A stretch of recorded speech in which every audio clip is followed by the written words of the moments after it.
Et yo tout le monde, c'est Cyclisme 3D, j'espère que vous allez bien. Moi c'est Nickel. Aujourd'hui on se retrouve pour une toute nouvelle vidéo sur la chaîne YouTube. Et comme vous l'avez vu au titre et la miniature, aujourd'hui on va parler déjà d'un débrief. On va parler tout simplement du début de saison de Paul Magnier et de Paul Seclas avec leur victoire sur le Tour d'Algarve.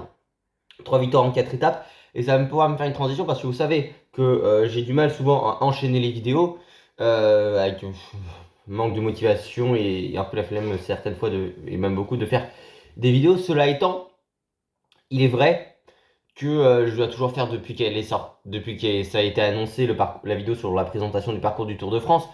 Je la ferai.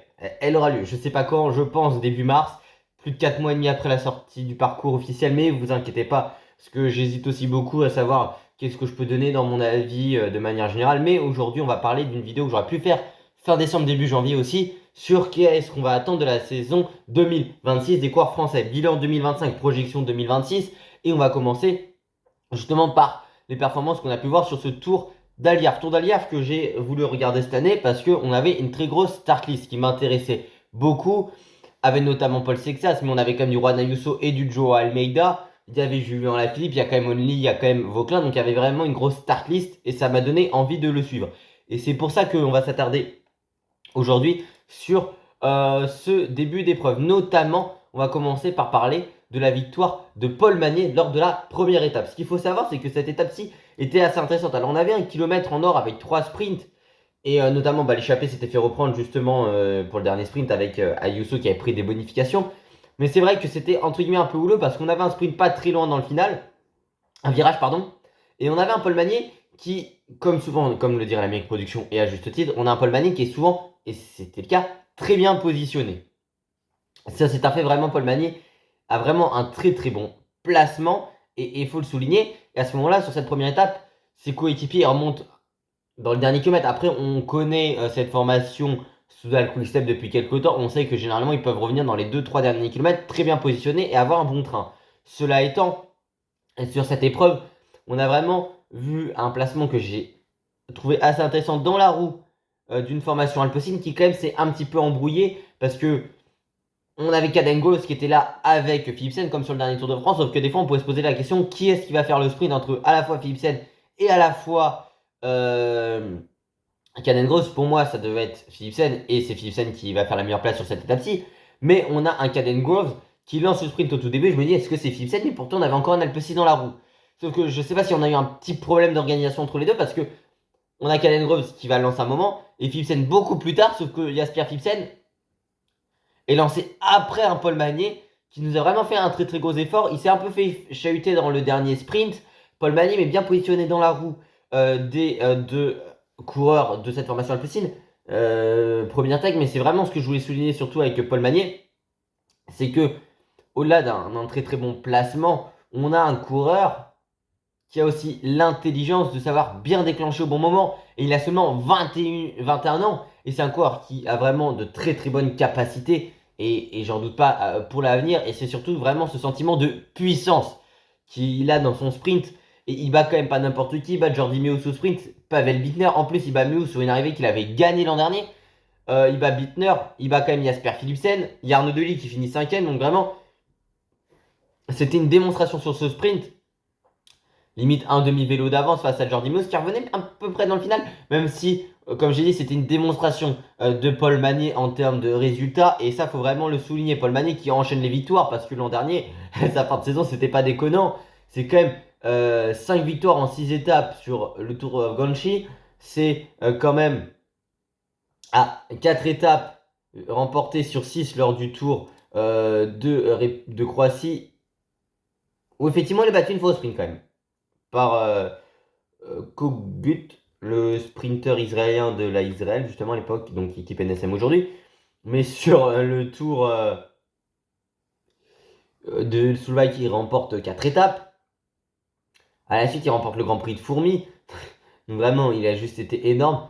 Il remporte une étape aussi, et ça c'est à souligner sur le Tour de Pologne, qui était sa première victoire au World Tour de cette année, mais même l'an dernier, au mois de juin, il bat quand même au sprint des Jasper Philipsen. Et son nombre de victoires la saison dernière, est-ce que ce serait possible de l'avoir le nombre de victoires de lui l'an dernier. 1, 2, 3, 4, 5, 6, 7, 8, 9, 10, 11, 12, 13, 14. Ouais, 19 victoires l'an dernier à peu près. Ah, mais non, mais c'est juste phénoménal ce qu'il nous a réalisé. Et il faut le souligner. Ouais, 19 victoires l'an dernier. Bah oui, en plus, je suis con parce qu'il était une victoire de Tadej Pogacar. Mais 19 victoires et la plupart faites en seconde partie de saison. Donc, on sait que, comme dirait la mec production, un sprinter marche comme un attaquant au foot à la confiance. Et là, il est juste vraiment sur une autre planète. On a un Tim Merlier dans sa formation sous un quick step qui par contre est un peu en difficulté Tim Merlier parce que il n'a pas encore couru. Alors il est prévu pour Bruges de Panne, enfin le Tour de Bruges, mais une Flanders Field donc c'est le nouveau gant Webel Game, enfin le nouveau nom de gant, sauf qu'il reprendrait fin mars parce qu'il avait une blessure au genou. Merlier est prévu sur le Tour de France. Magny est prévu sur le Giro d'Italia. Il me semble qu'il aura Jonathan Milan, ce qui va faire vraiment des très très gros affrontements entre Jonathan Milan et lui tout simplement. Mais je pense quand même que ouais, ça va être assez intéressant. Philipsen, il a prévu quoi comme course cette année? Jasper Philipsen, il a prévu Giro Tour? Non, attendez, Philipsen, il a prévu Giro Tour. Alors ça si, je m'y attendais pas trop à voir Jasper Philipsen faire Giro Tour. Mais Jasper, il a prévu. Non, il a prévu que le Tour de France, oui. Mais pas mal de classiques aussi. Philipsen qui reprend. Ça a été un peu compliqué vraiment sur le premier sprint. Sur le deuxième, il est beaucoup plus loin. Et on va même parler maintenant du deuxième sprint. Remporté par Paul Magny. M'a fait un peu peur parce que c'est vrai qu'il était assez mal placé, même si ses coéquipiers remontent assez tard. J'ai eu peur qu'il se fasse vraiment enfermer Paul. Et c'était vraiment ça ma principale inquiétude en ce qui le concernait aujourd'hui. Enfin, en tout cas, plutôt hier au moment où je tourne la vidéo. On a le cours de la NSM qui était plutôt bien. On a vraiment un bon retour de Jordi Meus par rapport à Paul Mané. Mais c'est vrai qu'on a plusieurs coureurs qui remontaient, notamment avec Noah Hobbs par exemple. Et je me suis dit, est-ce qu'il va pas se faire enfermer? On avait Luca Mozato, il me semble, qui était bien positionné. Mais on a vraiment un Paul Mané qui aura été stratosphérique. À partir du moment où il a trouvé l'ouverture, comme à chaque fois bien positionné dans les bonnes roues, on aurait pu se dire, on va se mettre dans la roue de Jasper Philipsen. Parce que Jasper Philipsen est réputé comme le plus rapide au sprint, même s'il y a quand même Mani ou Deli. Et on peut se dire au-delà de ça, tu te mets dans sa roue et peut-être qu'il sera plus facile à déborder, mais non. Il nous a vraiment réalisé une très très bonne performance pour Paul Mani sur ce sprint où il a réussi totalement à devant relancer tout simplement. Et on voit qu'un Jasper Philipsen était beaucoup plus loin. C'était difficile pour lui de jouer la victoire. Jasper Philipsen fait que 10ème sur ce sprint aussi. Caden Groves, j'ai pas Caden Groves bien positionné. Caden Groves, peut-être qu'on s'est on était beaucoup moins bien placé, donc c'est vrai que c'était pas l'idéal pour eux. Caden Groves, il a fini 106ème hier. J'ai moyennement vu, même si peut-être qu'il aurait pu lancer un peu plus loin dans le final, mais est-ce que Caden Groves serait le meilleur lanceur? Je sais pas, parce qu'on a quand même deux sprinters qui sont quasiment numéro 1, deux des 10 meilleurs sprinters du monde. Mais Paul Magny enchaîne en termes de performance, et c'est vraiment ça que je voulais souligner. On a un Paul Magny qui, encore une fois, nous a montré sa puissance, plus d'un vélo d'avance. Là où l'an dernier, on a vu la fameuse étape où les coureurs ont pris le mauvais côté. Et vraiment, j'ai adoré son final, Paul Magny. Même ces deux victoires que j'ai pu voir cette fois-ci sur le Tour d'Algarve, on aurait pu se dire que la concurrence est intéressante, mais non. Il a vraiment été très très très en forme. Il envoie aussi un signal de montrer, enfin de dire tout simplement, effectivement l'an dernier tu as 19 victoires, mais dans tes 19 victoires, tu as quand même des étapes sur le Tour of Ganchi. Alors sur le Tour of Ganchi, il y avait quand même du monde, il y avait quand même notamment Jordi Meus, Aniukowski, Paul Penwet, mais tu peux te dire que c'était pas les courses avec le plus d'adversité. Tu t'imposes sur la Crow Race, mais la Crow Race, tu avais en adversaire Rui Oliveira. En vrai, t'avais pas non plus tout le monde, mais au sprint, c'était surtout sur le Tour de Slovaquie. Non, Tour de Slovaquie. Oui, si, Tour de Slovaquie où t'avais Kubis et Milan Menten également face à toi, mais tu peux dire, même si Kubis est très très bon, Menten a des qualités, mais c'est pas entre guillemets la plus grande adversité. Bon, tu vas quand même sur le Grand Prix de Fourmi, Bittner, Fedorov qui fait podium également, mais Fretin, Groenewegen, Warren Skold, Arvin de Klein, enfin, t'avais quand même des bons coureurs. T'as même des Penwet et des Janier qui sont hors top 10, Lonardi pareil. T'avais aussi Hugo Stetter qui est 25e, mais je veux dire, on pouvait affirmer, certains pouvaient dire, effectivement, il enchaîne les victoires et les performances, mais est-ce que, face à une adversité plus élevée, il sera là? Parce que c'est vrai que sur le Rennes Tour, il n'a pas de victoire, même si quand même sur le Tour de Pologne, il s'impose. Il fait 2 de la première étape derrière Olaf Koy, mais il est sur la victoire qui emporte, il est vraiment très très bien positionné. Bah, Turner, Tuntenberg, on a quand même Mikkels, Gruel, Aniokowski qui sont présents sur cette course aussi. Et puis même, ils n'étaient pas là ce jour-là, dans les premières positions, mais quand même du Olaf Koy, du De Klein aussi qui est 15e. Bon, t'avais la Pera aussi, mais t'as également du Matthew Brennan. Et c'est vrai que Matthew Brennan nous a fait une énorme saison l'an dernier. Et on pouvait se dire, déjà que c'est vraiment. Pourquoi pas? Alors c'est vrai que Mané et Brennan, c'est un peu limite comme. Enfin, autant Brennan, lui c'était sa première saison, Mané sa deuxième. Mais on pouvait se dire, c'est l'équivalent de quand on avait Deli et Koy qui sont arrivés. Sauf que Koy et Deli, ils ont mis beaucoup plus de temps à gagner en World Tour. Olaf Koy, est-ce qu'on aura Olaf Koy ses victoires en World Tour? Il me semble que c'est pas la première année, ça doit être la deuxième année qui s'impose en World Tour pour la première fois. Ouais, sur Tour of Ganshi s'impose. En 2023, est-ce qu'il gagne sur le Giro? Non, bah non, il fait pas le Giro cette année-là, Olaf Koy. Mais il remporte une étape sur Paris-Nice. Enfin, même 2 étapes sur Paris-Nice. Non, c'est plus Dely qui a dû avoir du mal, Arnaud Dely, je pense, à gagner en World Tour. Arnaud Dely, pour moi, première saison, il gagne pas en World Tour, la deuxième non plus. Non, il gagne pas en World Tour la deuxième année de Lee. C'est vraiment l'an dernier où il gagne justement ses premières victoires en World Tour parce que l'an 2024 non plus. Ah non, pour moi, pas en 2024 aussi. Donc vraiment, c'est 2023 où Deli a remporté ses premières victoires en World Tour. Euh, il a combien de victoires en 33 en carrière? Mais c'est surtout l'an dernier parce qu'il remporte la Bretagne Classique, justement, le général du Rennes Tour, ainsi que la dernière étape. Donc vraiment, oui, c'était à ce moment-là justement qu'il avait remporté ses premières victoires World Tour, Arnaud Dely. Mais Paul Magny vraiment très très performant et en plus il a des capacités en boss, on le savait. Mais il a vraiment une énorme giclette et vraiment une pointe de vitesse très très forte. C'est surtout son placement qui sont peut-être dans ses principales qualités. On va parler maintenant.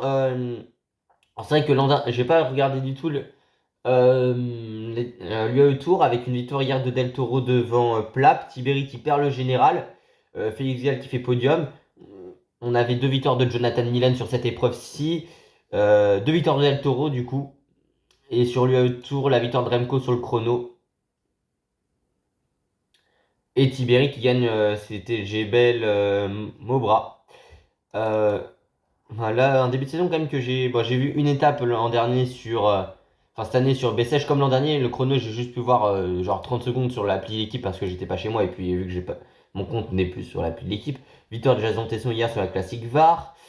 Là aussi où je voulais parler c'était plutôt le chrono de cette étoile non j'ai regardé quand même la Marseillaise avec la victoire de Ryan Coquart. Bon, pas très très bon les commentateurs sur Nouveau 19 mais bon. Là où je voulais parler, c'est tout simplement de ce contre-la-montre où Paul Sixas nous a fait une énorme performance. Alors j'ai vraiment regardé, pas au moment de Filippo Ganna, mais plutôt dans les batailles pour les derniers, tout simplement du classement général. Et on a eu un énorme chrono de Filippo Ganna, et Cordorago le disait beaucoup sur Eurosport. On avait un coureur qui, on a remis dans le final, c'est vrai que quasiment tout le monde avait craqué si on regarde, parce que Juan Ayuso qui était leader au premier intermédiaire selon Eurosport, était même leader au premier intermédiaire, il finit quand même à 6 secondes, il a un peu peut-être pêché dans le final. Söderqvist a fait vraiment un très très bon chrono. Après, on connaît les capacités de Jakob Söderqvist en contre-la-montre. Mais il a été vraiment très performant. Sexas fait quand même quatrième. Et c'est vraiment à souligner, Paul Sexas. Son chrono, déjà, il était deuxième au premier intermédiaire avant le passage d'Ayuso. Il était entre Ghana et Söderqvist. Et sur Sport, ils étaient étonnés. Mais Paul Sexas a des très bonnes capacités en chrono. Et en chrono, il bat quand même des Arensman, des Kevin Vauquelin. Stefan Kung, qui a quand même Stefan Kung été de double champion d'Europe en titre, qui a également failli être champion du monde une année du chrono, enfin qui est vraiment une référence sur l'exercice. Almeida fait 10ème, Lipovic 9ème, Hector Alvarez que je connais pas réellement, mais énorme chrono d'Alvarez au passage, à 19 ans, parce qu'Alvarez nous réalise quand même une 8ème position. Vauquelin aussi, je veux quand même souligner, on va vite fait parler de Kevin Vauquelin, Très bon chrono quand même, 6ème à 24 secondes. Il a une seconde à Rensman. Mais c'est vraiment vraiment, je suis très content pour Vauquelin. Alors, il est 4ème du classement général avant cette étape aujourd'hui. Mais Vauquelin, faut pas oublier qu'il finit 9ème de la première étape en altitude, à l'Alto della Foia. Il finit avec Pinarello et Yanis Voisard. Mais Vauquelin, il n'avait pas couru depuis le Tour de France l'an dernier. C'est aussi qu'il faut se rappeler. Avec sa blessure à la cheville, avec sa valise notamment, faut pas oublier qu'il n'avait pas couru depuis 7 mois. Et en plus, au-delà de pas courir pendant 7 mois, où on peut se dire, même si ça va être peut-être difficile à remettre en route, tout cela, il faut pas également oublier sur Kevin Vauquelin que tu changes d'équipe. Alors même si tu as la nutrition et que tu as d'autres changements, notamment en termes d'entraînement, tu as une nouvelle équipe à apprendre. Tu n'es plus le leader unique comme tu es chez Arcave. En plus, tu es quand même avec une équipe Ineos qui amène du Oscaroni sur cette épreuve, qui ramène également du Thymen Arensman. Tu as aussi Rodriguez ou Yann Bernal dans cette formation. Donc tu n'es pas leader unique pour Kevin Vauquelin. C'est ça aussi qu'il faut se mettre en tête. Mais il réalise vraiment une très très belle épreuve, un bon chrono de sa part, même s'il a dit qu'il est un peu déçu parce que forcément par rapport à du Pipo Ganna, il est un peu plus loin. Mais c'est quand même un chrono assez solide. Et puis t'es quand même dans une équipe avec du Arensman qui fait 5, Ganna qui fait premier et qui gagne du coup ce chrono. Potentiellement, tu peux avoir aussi quelques conseils qui peuvent venir et ça peut être assez intéressant, ça peut que le tirer vers le haut aussi. Et il y a le matériel également. Il avait dit, notamment sur le magazine, on peut voir ça, que quand il demandait des améliorations chez Arca, ici carrément on lui fournit. Donc je pense qu'il peut faire une bonne saison, même s'il ne faut pas se reposer sur ses lauriers. Ça va aussi lui faire découvrir un autre univers. Donc ça peut être assez intéressant. Almeida est quand même assez loin sur ce chrono à 43 secondes. Je pense qu'Almeida il a été peut-être un peu déçu et surpris. Déjà l'an dernier il ne gagne pas le Tour d'Algarve. Même par la suite il gagne quand même Pays Basque, Romandie, Tour de Suisse et deuxième de la Vuelta. Parce que si on regarde la saison 2025 d'Almeida, il me semble que sur le Tour d'Algarve, c'est Yann Christen qui le bat à la Foya. C'est ça, ouais, c'est Christen le bat au sprint sur l'Alto della Foya. Et je pense vraiment que là, il a encore été battu sur cette ascension. Joao Almeida, qui va faire quand même Paris-Nice, Catalogne, Giro, Burgos et Vuelta. Je pense que il avait envie évidemment de mettre à son palmarès ce Tour d'Algarve, mais il va forcément être assez déçu. Est-ce qu'il va pas vouloir être revanchard attaqué aujourd'hui? Parce qu'il était quand même très bien positionné pendant longtemps dans l'Alto de la Foya et on connaît la capacité entre guillemets moteur diesel d'Almeida, donc va falloir le surveiller aujourd'hui. Est-ce que c'est que ça se peut aussi renverser un Juan Ayuso parce qu'ils ont que 7 secondes d'écart? Ça aussi, il faut le prendre en compte. Et puis vraiment, Paul Sixas, énorme chrono de sa part. Pour avoir vu son chrono, alors il a pris la trajectoire la plus courte dans un des derniers virages malgré le fait qu'il y avait une famille qui traversait devant lui. Très performant. Paul Sixas, on connaît ses capacités en chrono. Il est vraiment performant. Vous savez que c'est un coureur que j'ai énormément d'attentes, que je risque de supporter pendant plus d'une décennie. À certains moments, t'as pas envie de trop lui mettre la pression, même s'il n'y a pas que moi ou n'importe qui d'autre qui peut lui mettre la pression. Mais il est juste hors norme, Paul Sexas aujourd'hui. J'ai vraiment apprécié sa performance sur ce chrono. Il a été vraiment très très solide. Il bat quand même des spécialistes. Et tu finis à 5 secondes d'un Jakob Söderqvist. Ce n'est quand même pas rien d'être derrière un Söderqvist qui a quand même été champion du monde. Champion du monde à Kigali des moins de 23 du chrono. C'est pas n'importe qui, Jakob Söderqvist. On connaît ses capacités.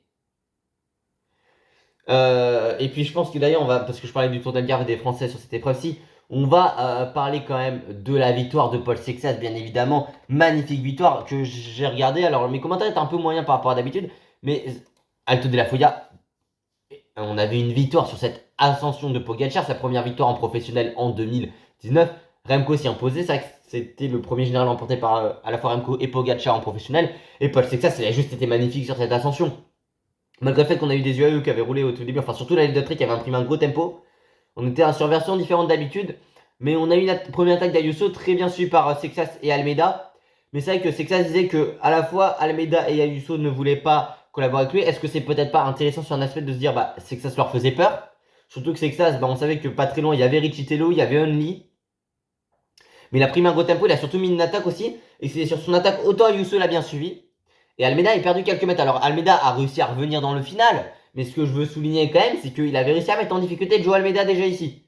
Et on était au milieu de l'ascension, on n'était pas non plus au pied. On peut se dire d'habitude, Joe Almeida, moteur diesel, mais au pied des ascensions, moins fort que sur la fin. Oui, mais sur la fin de l'ascension, bon, il finit à 1 seconde, mais Joe Almeida, qui avait tenté d'accélérer sur le sommet, au milieu de l'ascension, est encore là. Mais vraiment très grosse démonstration de Sexas qui avait quand même fait une grande partie de la montée en roulant seul en tête. Il a quand même bénéficié d'un Only et d'un Richitello qui sont de retour. Richitello a pu accélérer et passer un relais, ce qui a permis à Sexas légèrement de se faire oublier, même si il aurait pu se faire avoir parce qu'on avait une attaque de Joe Almeida, mais il a su revenir. Decathlon a voulu tenter de faire le surnombre, ce qui était pas mal joué. En plus, ça a permis un peu de l'économiser, mais surtout qu'il récupère pendant quelques secondes un peu plus dans les roues dans cette ascension. Avec le relais de Richitello qui finit à 6 secondes, 4 secondes pour Only. Mais vraiment, j'ai très bien aimé la performance de Paul Sexas, forcément. Magnifique ascension de sa part. Et surtout, il y a de la maturité chez Paul Sexas. La capacité de faire des retours de lui, parce qu'un Richitello qui vient de finir 5ème d'une Volta, qui vient d'emporter l'étape reine, donc la montagne de Lure et le général du Tour de la Provence, on aurait pu se dire, Sexas, il a 23 ans Richitello, mais il aurait pu se dire, Sexas, non, je suis leader parce que je viens de faire des très bonnes performances, voilà. Mais non, même si on peut se dire Sexas est leader dans une équipe française, non. Et il a suffi des retours de lui, mais comme par rapport à Prudhomme, en lui offrant la victoire l'an dernier, où Prudhomme pourra s'en souvenir dans quelques années et donner beaucoup plus se dépasser pour lui en se disant il m'a permis de débloquer quelque chose et de remporter ma première victoire en professionnel.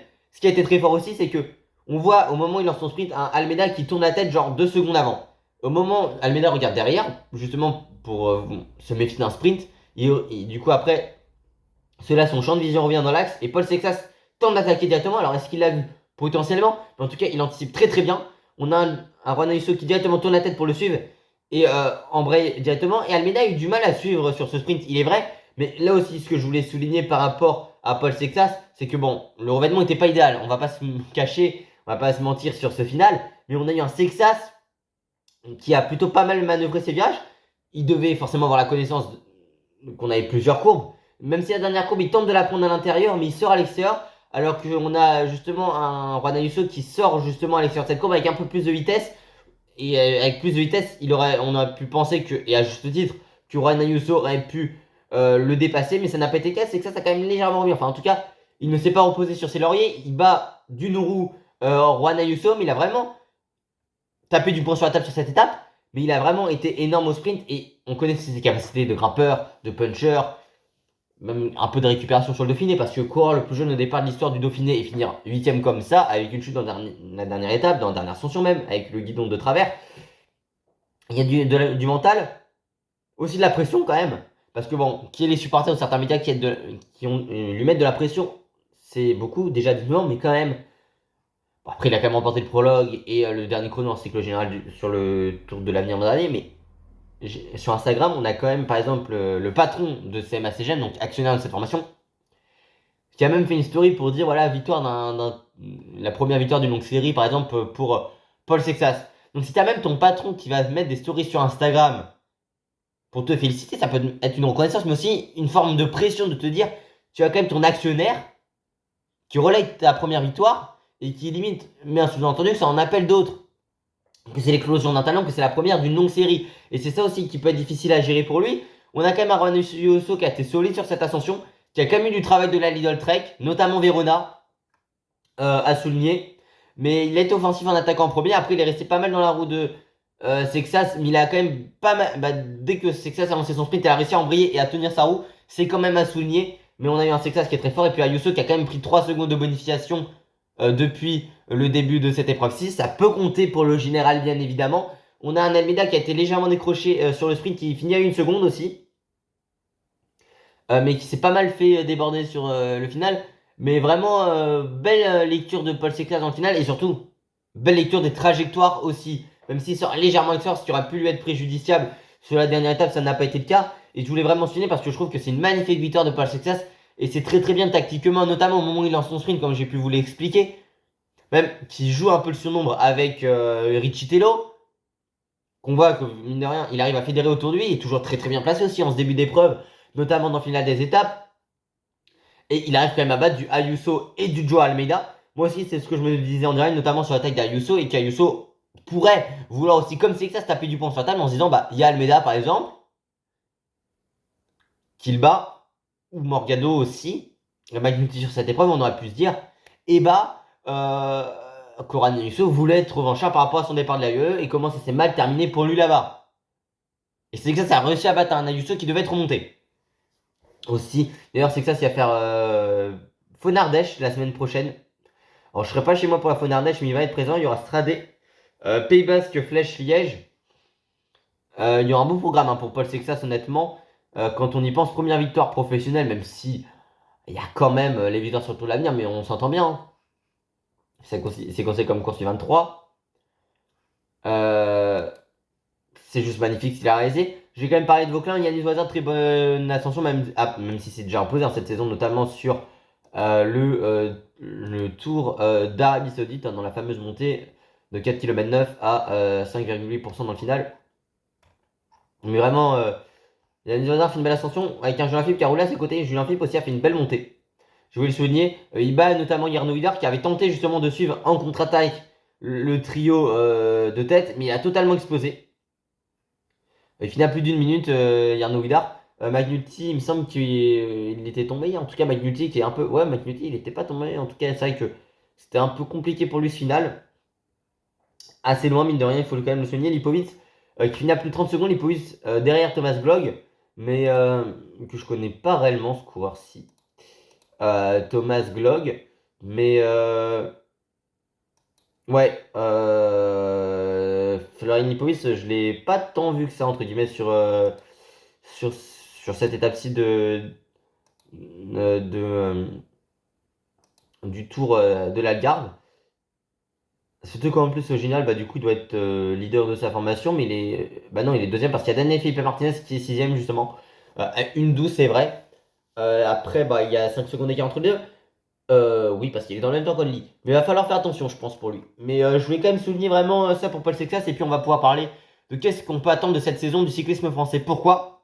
Alors déjà, on va parler de la saison dernière. La saison dernière, elle était, entre guillemets, plutôt bonne sur certains aspects si on regarde l'an dernier. On va juste... si on regarde l'an dernier, il y a 116 victoires recensées par PCS, ce qui est vraiment bien. Si on regarde les wins par saison, est-ce qu'on peut voir en 2026, on va mettre 2025. Mais PCS compte également certaines épreuves, notamment chez les jeunes. Mais on a plus 116 victoires, surtout beaucoup de jeunes qui montent. On parle de Sexas aujourd'hui de manière, mais il y a quand même Romain Grégoire que beaucoup peuvent oublier. Il y a Lenny Martinez qui est quand même là. Il y a Maxime Decomble aussi qui va arriver. Il faut pas oublier Maxime Decomble. On a quand même des anciens qui montrent qu'ils ont des répondants. Je pense à Christophe Laporte avec sa victoire sur le général du Tour des Pays-Bas. Je pense également à Julien Lafilippe avec sa magnifique victoire. Et il faut vraiment lui dire sur. On va peut-être plutôt mettre ça. Parce que ouais, parce que bon, ça baisse un peu parce que. Attendez, est-ce qu'on peut mettre win par saison? L'an dernier, c'est 116 pro win. Mais parce qu'en fait, l'an dernier, ça a compté un peu. Ça avait compté les victoires, notamment, je pense à celle de Maxime Decomble sur Alors, déjà, cette saison, on a 11 victoires côté français. Mais il y avait Decomble sur Paris Tour Espoir. Mais j'ai un film magnifique sur le Grand Prix de Québec où il attaque à plus de 80 bornes. Et moi, je regarde un truc chez moi et je vois Victor Philippe en sorte de braquage. J'étais un peu étonné, mais très très belle victoire. Il y a eu des victoires World Tour aussi, il faut pas l'oublier. Indéniablement, mais aussi il y a eu quelques classements généraux. Alors on va me dire en termes de classements généraux, c'est pas du niveau World Tour, oui, mais il y a quand même eu des podiums sur des courses par étapes World Tour. On a Lenny Martinez qui fait quand même 5ème du Tour, c'était de Catalogne. On a Martinez qui finit 2ème sur le Romandie. Le Romandie, on a Rondel qui fait 9. Faut pas oublier aussi qu'on a quand même un top 10 sur Paris-Nice. Est-ce que Paris-Nice, on peut voir le Paris-Nice résulte 2025, le classement général, on a quand même Champoussin qui finit 7ème. Champoussin finit 10ème également du tour du Pays Basque. Il me semble qu'il finit 10ème sur le Pays Basque, Champoussin. Mais sur le Tour de Suisse, il doit finir 10ème aussi, Clément Champoussin, je dirais. Si je regarde au général, Champoussin, ouais, il est 10ème également l'an dernier. Clément Champoussin, si je regarde sa saison, il avait beaucoup couru, hein, ouais, 79 jours de course.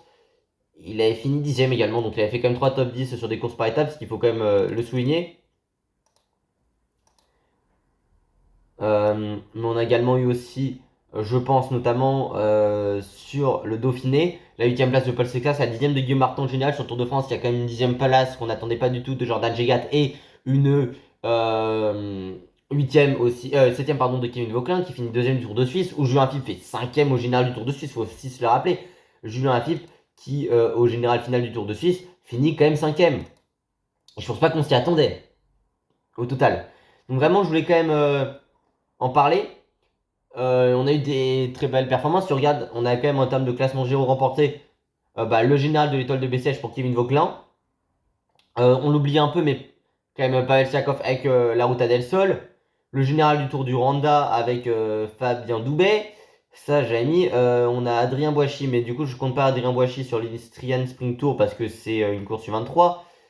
La classification du Tour. Ouais, je compte pas, je pense, le Tour de Rhodes parce que Tour de Rhodes et l'Olympias Tour aux Pays-Bas, c'est pas considéré comme des courses professionnelles pour moi. Le Région Pays de la Loire Tour avec Kevin Vauquelin qu'il faut pas oublier. Je regarde parce que du coup là pour le moment on a 4 victoires sur des courses par étapes pour le tour, sur des courses par étapes non pour le tour, mais ça reste quand même assez performant.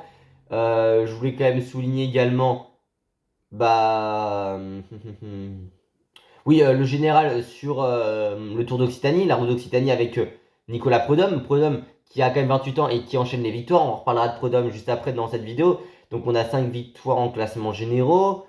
On a également avec Ewan Kostiou le Tour du Limousin Périgord, où il remporte le général Nouvelle-Aquitaine également. On a le Tour du Poitou-Charentes qui est remporté par Samuel Leroux, donc ça fait déjà 7. 8 classements généraux remportés par Romain Grégoire. Le 9ème, parce que Romain Grégoire remporte pas. On va voir juste les victoires de Romain Grégoire l'an dernier. Il me semble qu'il remporte 2 classements généraux l'an dernier, Romain Grégoire. Ah non, ouais, non. Je pensais que Romain Grégoire gagnait 2 classements généraux. C'est vrai que j'ai oublié, mais il y a quand même Alexis Guérin qui remporte, mine de rien, le Grand Premio International Bera et Serra d'Estrella. Donc oui, avec Alexis Guérin, ça fait 9. Mais on a aussi un autre classement général remporté, Joris Delbov, donc pour une 10ème, avec le Petronas le Tour de Langawi. Et puis on a également aussi, du coup, avec même plus de 10 victoires en classement sur des courses par étapes avec le Tour des Pays-Bas pour Christophe Laporte, première édition de cette épreuve d'ailleurs. Mais donc voilà, on a quand même également eu aussi d'autres anciens coups. Enfin, on a vraiment eu pas mal de résultats et je voulais vraiment le souligner. Également, en termes d'objectifs qu'on peut se donner d'habitude, on a quand même eu une victoire au minimum sur chaque grand tour, faut pas l'oublier. C'était pas le cas en 2024, notamment sur Volta, alors que la Volta, on avait 2 coureurs dans le top 10. On n'avait pas de coureurs dans le top 10 général, par contre, sur le tour. Mais je vous dis, c'était une saison qui était intéressante de renouvellement, même si on a encore l'ancienne génération qui est présente. On a également quand même Romain Grégoire qui finit avec pas mal de victoires. Romain Grégoire l'an dernier, je voulais vraiment le souligner parce qu'il s'impose aussi sur une étape du tour tout simplement, 2 étapes même sur le Tour du Luxembourg. Mais on peut quand même souligner aussi sa victoire d'étape plus le général sur le Tour de Grande-Bretagne. Il y a quand même la victoire sur le Tour de Suisse que beaucoup peuvent oublier, mais c'est quand même une course par étape pour le Tour. Avec 3 top 5 sur le Tour de France. La 20e étape, 5e à Rouen, 4e à Boulogne-sur-Mer. J'aurais vraiment voulu qu'il en remporte une d'étape. Mais si on regarde même 7e de la Flèche et de l'Amstel, il y a une 5e place sur une étape du Tour et une 2e sur une étape du Tour du Pays Basque. Mais une 7e place d'étape sur Tirreno, 3e d'étape sur Tirreno. La Fonardèche classique qui remporte aussi un peu dans la confusion. 4e du général et du chrono du Tour d'Algarve. Romain Grégoire, il est vraiment très performant cette saison-ci. Lenny Martinez aussi, beaucoup peuvent oublier Lenny Martinez, mais il remporte quand même 3 victoires en World Tour. Lenny Martinez, faut pas l'oublier. L'an dernier, quand même, si on regarde sa saison, il remporte la Japan Cup. La Utsunomiya Japan Cup. Mais il remporte quand même, mine de rien, Lenny Martinez, alors beaucoup auraient pu l'oublier, une étape sur le Dauphiné, une étape sur le Romandie et 2e du Général, 5e sur le Tour de Catalogne, et vainqueur d'une étape sur Paris-Nice. Donc c'est plutôt des bons résultats quand même. 3e du Tour des Alpes-Maritimes. Et bon, il est hors du top 10 sur la classe, ouais, hors du top 10 sur la Vuelta de Comunidad Valenciana, tout comme sur le Lombardia. Mais beaucoup pourraient l'oublier. Et je voulais quand même souligner aussi Lenny Martinez, qui a quand même que 22 ans. Donc vraiment, c'est assez intéressant. Et puis si on peut parler aussi sur d'autres aspects de classement, généraux. Enfin, on va même parler un peu de ce bilan de cette saison-ci. Pour faire une projection vers l'an prochain, il y a eu quand même aussi d'autres courses qu'on n'avait plus gagnées depuis très longtemps. Il faut que je revienne du coup sur le ranking du CI. Mais Nation France, du coup, que je revienne un petit peu. Et Win l'an dernier. Parce qu'il faut pas oublier l'an dernier, du coup, il y a quand même des résultats qu'on n'avait pas fait depuis quelques années. Aussi, comme souvent que ça tombe, enfin, déjà rien que des podiums sur des courses par étapes pour le tour, c'est pas toutes les années. On n'était pas très loin d'en remporter. Il y a quand même, mine de rien, la série de victoires de Paul Manet qu'il ne faut pas oublier. Le Mont Ventoux qui est remporté, mais on avait vraiment des bons résultats. Pas mal de courses dans le top 10 des courses par étapes pour le tour. Et c'est ça aussi que je voulais souligner. Victoire étape sur Paris-Nice, mais c'est pas que ça. Alors, oui, bah même deuxième de la Flèche Wallonne aussi avec Kevin de Vauclin qu'on peut oublier, mais ce qui est quand même un très très bon résultat au passage. Il y a quand même la victoire justement de Bastien Tronchon aussi, même si c'est pas World Tour, sur le Trobro. La Coupe de France aussi qui a été remportée l'an dernier, la Coupe de France d'ailleurs. Où est-elle la Coupe de France? La Coupe de France. Est-ce qu'on. J'ai pas les résultats tout de suite de la Coupe de France. Ça m'embête un petit peu. Mais est-ce que je peux la trouver la Coupe de France? Bon, c'est pas trop sur PSS, mais je veux dire, il y avait quand même des très très bons résultats qui sont encourageants pour l'avenir et je pense qu'on peut faire des performances. Même une victoire sur le Tour de Suisse, c'est pas tous les ans qu'on en a. Alors il y en avait avec Brian Cocard, c'est 2024, il me semble, Brian Cocard qui s'impose sur le Tour de Suisse. Également aussi victoire sur le Tour de Honduras, qui n'arrive pas tout le temps. Donc je voulais vraiment souligner cela. Et si on fait une projection sur les résultats 2026 pour moi, vous savez qu'il y a mes priorités, notamment le Tour de France pour les coureurs français. Pour moi, qu'est-ce qu'on peut avoir comme objectif sur le Tour de France? Bah déjà, au moins 3 victoires d'étape sur le Tour de France, ainsi que au classement général final, le meilleur français soit, enfin, fasse un meilleur soit dans les 10 premiers en faisant un meilleur résultat que le meilleur français au classement général final du Tour de l'année, au classement général final du Tour de France de l'année précédente. Je sais pas si j'étais clair. Et puis bien évidemment, plusieurs victoires d'étape sur chaque grand tour et un coureur français dans le top 10 au classement général final de chaque grand tour. Pour moi, il y a ces trois principaux objectifs-ci. Et après, remporter une course par étape World Tour. Et pourquoi pas dans les Ardennaises, il y en a deux qui nous manquent depuis qu'on n'a pas gagné depuis 1980. En tout cas, 80 pour. En tout cas, 80. Si on regarde juste Liège-Bastogne-Liège en victoire et puis Bernard Hinault 81. Et le premier français sur le podium depuis Bernard Hinault, c'était Benoît Cosnefroy. Et j'espère que Cosnefroy pourquoi pas aller nous chercher une Amstel. Ce qui pourrait être vraiment pas mal. Également aussi sur des courses par étapes pour le tour, j'ai parlé de Lenny Martinez. Avec Lenny Martinez sera sur le Tour de Suisse. Alors, il aura un petit problème, Lenny Martinez, sur le Tour de Suisse. C'est que il aura Tadej Pogacar tout comme sur le Romandie au général. Mais il va être sur Paris-Nice. Un Paris-Nice où il y aura du beau monde. Il y aura Gaudu côté français, mais il y aura quand même Juan Ayuso, il y aura quand même Joao Almeida. Donc il y aura vraiment du beau monde. Il y aura qui d'autre sur Paris-Nice qui soit annoncé pour le moment? Kevin Vauclin. Donc il y a vraiment des belles chances côté français. Valentin Paré-Pinte aussi, qui seront présents pour le moment, en tout cas d'annoncer. Mathis Rondel également, qui va faire le Giro. Higuita, Fabio Christen également. Valentin pour le moment, il a fini 39e du général du Tour de Man. Un Tour de Man que j'ai pas du tout suivi. Le général a été remporté par Scaroni. Je sais qu'il y a eu une victoire par contre de Weistrofer, Baptiste Weistrofer aussi, qui est encore qu'on oublie souvent, mais très très bon coéquipier à 25 ans. Vraiment, un tueur d'échappée aussi dans son profil. Donc je voulais parler de tout cela, même en termes de performance, on a aussi oublié, mais il y a quand même Adrien Boichy qui arrive et Aubin Sparfel.